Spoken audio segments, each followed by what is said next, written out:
demak. Sarıvish, vaqtiga to'g'risi endi chiroyli bir 2 kun davomida Buxoroda bir hamma bir mana o'zimizga yarasha bir kerak ma'lumotlar oldik. Rahmat buning uchun.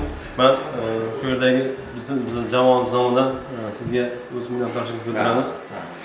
Shu bugungi bir yaxshi bir nima deydi? Ekskursiya desak ham bo'ladi, to'g'risi. Ekskursiya bo'ldi, chunki kirishdan to ketishgacha bo'lgan jarayonni ko'rsatib berdingiz. Juda chiroyli tashkil qilingan. Men o'zim обязательно buni borib nima deydi? O'zimizni ham shunga o'zimizni ichki mentalitetimizdan kelib chiqib, chunki har bitta hududda o'ziga xosligi bor. Shundan kelib chiqib, har bitta hudud menimcha o'ylayman, o'ziga buni joriy qiladi. Juda chiroyli tashkil qilingan. Hamma narsa как положено, nima deydi? Odamlar biron joyda bir probka bo'lib qolayotgan joyi yo'q. Yoki bo'lmasa bir-birisi bilan bir italashib gapirib, baqir-chaqir qilayotgan joyi ham yo'q. Men ko'rdim, to'g'risi bunaqa. Hamma spokойный o'sha yerda turibdi. Juda chiroyli. Misol uchun men xursand bo'ldim. Rahmat. Juda ham xursand bo'ldim. Sizga, sizni jamoangizga katta rahmat. Rahmat. Shu ishlarni bitta odam qila olmaydi bu ishni. Butun jamoa bu qilinadigan ishlar.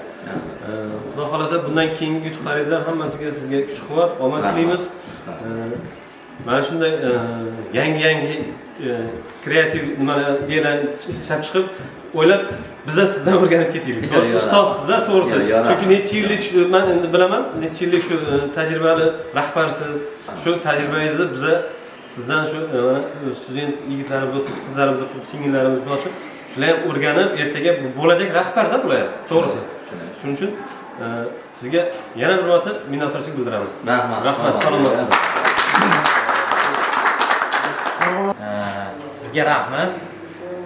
Tashkiliy masalalarga hamma yoqqa rahmat. Maza qildik 2 kun davomida ham. Hammalariga rahmat. Sog' bo'ling. Arzimagan sovg'alarimiz bor.